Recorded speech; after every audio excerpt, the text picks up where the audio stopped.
All of you. मैंने last lecture में AC and DC के वन लाइन क्वेश्चन करवाए थे। अब मैंने नेक्स्ट टॉपिक में ये वाला टॉपिक डाला है जो प्रॉपर्टीज ऑफ लाइट है, प्रकाशीय, ऑप्टिक्स जिसको बोलते हैं ऑप्टिक्स, प्रॉपर्टीज ऑफ लाइट, जिसकी नेम है हमारे वेव ग्रो, जिसको V को बोलते हैं। यहाँ पे ये वाली लाइन, इसको देख लेना एक बार, इस वाली को ये देख लेना आप, वेव ग्रो, ठीक है। Okay, VIVGYOR। V का मान है, V को कौन से कलर से डिनोटेट करते हैं? वॉलेट। I को, ये I है, I को करते हैं इंडिको, B है ब्लू, G है ग्रीन, Y है येलो, O है ऑरेंज और R है रेड, ठीक है। ये 7 कलर्स होते हैं हमारे, जिसको बोलते हैं श्वेत प्रकाश। क्या बोलते हैं? श्वेत प्रकाश। जब हमारी कभी कभी जब बारिश होती है और धूप निकलती है, जब मिक्स हो जाता है मौसम, तब उस टाइम पे ये लाइट्स, ये कलर्स निकलते हैं, तो उसको बोलते हैं इंद्रधनुष। हिंदी में बोलते हैं इंद्रधनुष, जिसके 7 कलर्स होते हैं। फिजिक्स में श्वेत प्रकाश सूर्य से हमें प्राप्त होता है, सूर्य से हमें प्राप्त होता है। श्वेत प्रकाश 7 रंगों से मिलकर बना होता है, श्वेत प्रकाश 7 रंगों से मिलकर बना होता है। सबसे अधिक तरंगदैर्ध्य तथा सबसे कम आवृत्ति लाल रंग की होती है। किसकी होती है? लाल रंग की होती है। इस वाले रेड कलर की, जो लास्ट में होता है रेड कलर। खतरे के निशान लाल रंग से बनाया जाता है, खतरे के निशान को भी लाल रंग से प्रेजेंट करते हैं। सबसे कम तरंगदैर्ध्य तथा सबसे अधिक आवृत्ति बैंगनी कलर की होती है। सबसे कम तरंगदैर्ध्य तथा सबसे अधिक आवृत्ति बैंगनी कलर की होती है। तरंगदैर्ध्य को डिनोटेट करते हैं दूरी से।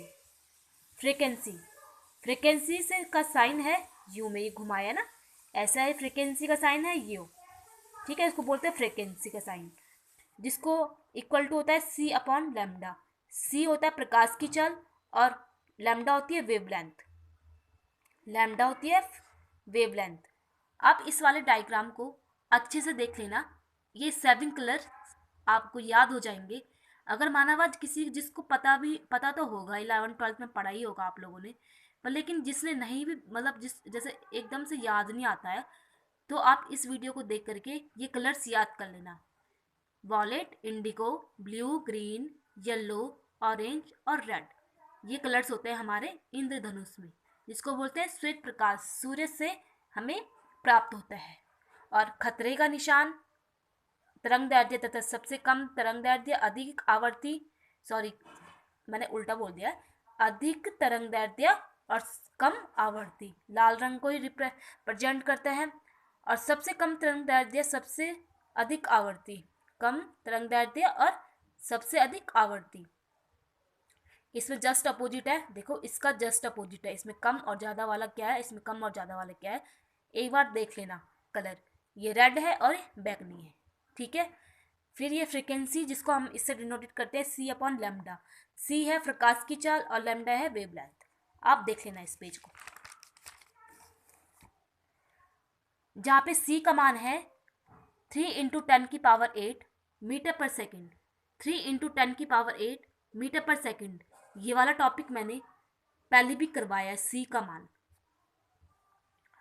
सूर्य का प्रकाश पृथ्वी तक 8 मीटर 22 सेकंड में पहुंचता है। जो सूर्य का प्रकाश होता है वो पृथ्वी तक कितने सेकंड और कितने मिनट तक पहुंचता है? 8 मीटर और 22 सेकंड में पहुंचता है। 8 मीटर 22 सेकंड, 8 मीटर 22 सेकंड। ये तो आपको याद हो गया होगा। अब तो वैसे तो सबको ही पता है, सबको होगा ये याद, पर लेकिन फिर भी देख लो।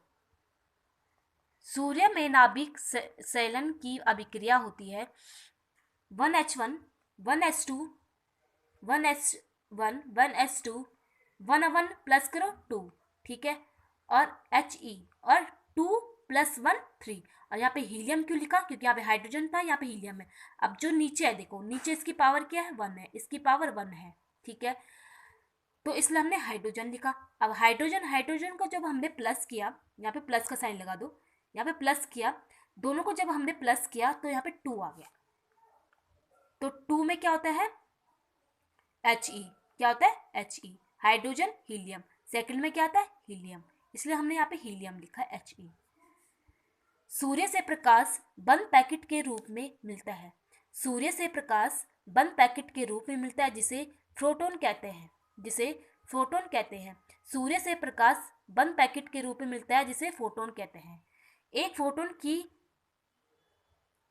ई इक्वल टू क्या होता है H, और इसको हम फ्रिक्वेंसी बोलते हैं। फ्रिक्वेंसी हमने पीछे पढ़ा था टॉपिक, और ये H होता है प्लॉन्क नियतांक।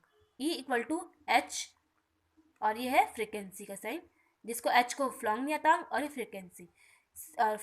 प्लॉन्क नियतांक का मान है 6.634 into 10⁻⁻34 joule second. 6.634 into 10⁻⁻34 joule पर सेकेंड प्लॉन्क नियतांक का मान ये भी आता है।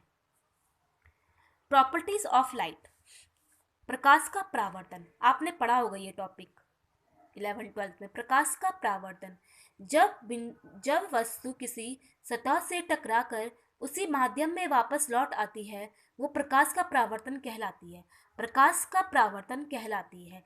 जैसे डायग्राम है, यह है आपतित किरण, परावर्तित किरण, और ये अभिलंब जो बीच से गुजरता है वो अभिलंब होता है, और इधर के साथ आपतित किरण होता है, इधर के साथ परावर्तित किरण होता है। आपने ये डायग्राम भी 11th-12th पढ़ा होगा। अब थोड़ा सा आपको रिवाइज होगा कि इसको क्या कैसे डायग्राम था है हमारे पास। प्रकाश का परावर्तन, ये टॉपिक मैंने अभी ऐसे ही लिखा यहाँ पे, पर यहाँ पे इसका कोई महत्व नहीं है, कोई वैल्यू नहीं है इसकी इस टॉपिक से रिलेटिव। हमने बस जो डेफिनेशन है प्रकाश का परावर्तन, जब वस्तु किसी सतह से टकराकर उसी माध्यम में वापस लौट आती है, वो प्रकाश का परावर्तन कहलाती है। आप इस पेज को ढंग से देख लेना। फिर है नियम, प्रकाश के परावर्तन के नियम है I/R कांस्टेंट। आपतित किरण, अपवर्तित किरण और अभिलंब तीनों एक ही तल में होते हैं। आपतित किरण, अपवर्तित किरण और अभिलंब तीनों एक ही तल में होते हैं। कौन से? ये आपतित किरण, अपवर्तित किरण और अभिलंब तीनों एक ही तल में होते हैं। आपतन कोण का मान और परावर्तन कोण का मान बराबर होता है, ऑलवेज ट्रू। आपतन कोण का मान और परावर्तन कोण का मान बराबर होता है। ये वाला आपतन कोण का मान और परावर्तन कोण का मान क्या होता है? बराबर होता है। इस डायग्राम के अकॉर्डिंग अगर आपको ये डायग्राम याद हो गया तो देखो, इस डायग्राम को देखो है, ढंग से देखो है, आपको तीनों प्रॉपर्टीज, प्रकाश का परावर्तन की तीनों प्रॉपर्टीज इसी डायग्राम के अकॉर्डिंग याद हो जाएगी। जो ये I है और ये R है, ठीक है, क्या है? I है और ये R है। देखो I/R, ठीक है, पहली प्रॉपर्टीज थी I/R इक्वल टू कॉन्स्टेंट, ठीक है, पहली प्रॉपर्टीज हो गई। फिर दूसरी क्या है? आपतित किरण और परावर्तित किरण और अभिलंब तीनों एक ही तल में होते हैं, एक ही तल में होते हैं।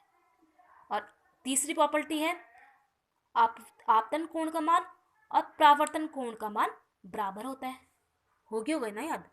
जो हमारे परावर्तन को, प्रकाश का परावर्तन की तीन प्रॉपर्टीज थी, तीन नियम थे, सॉरी प्रॉपर्टीज तो नहीं बोल सकते, नियम। इस डायग्राम के according I/R equal to constant, आपतित किरण, आपतित किरण, परावर्तित किरण और अभिलंब तीनों एक ही तल में होते हैं, और आपतन कोण का मान और परावर्तन कोण का मान बराबर होता है।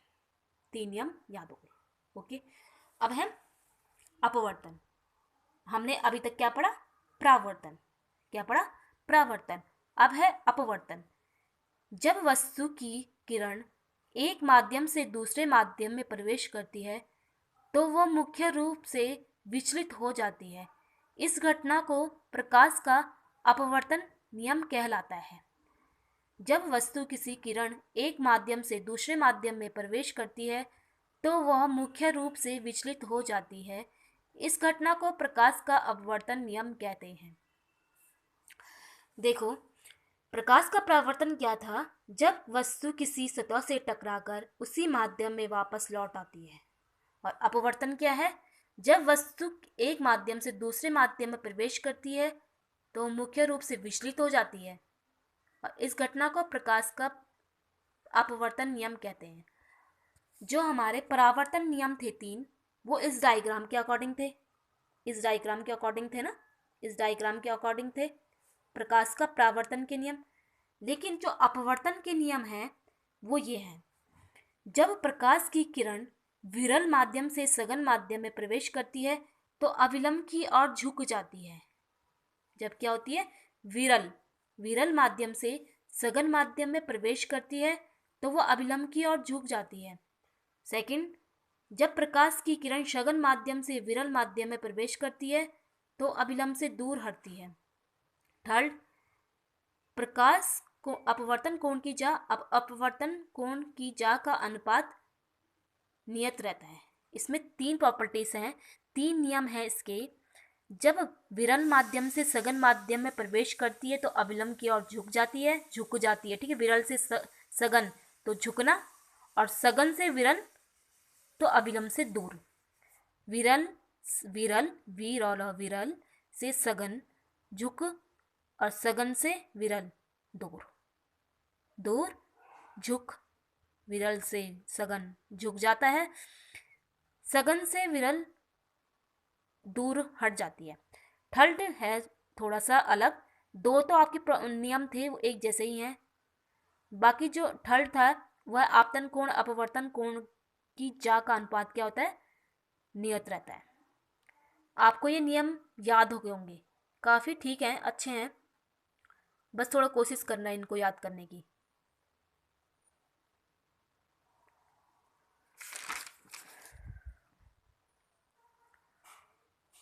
ये डायग्राम है, देख लेना।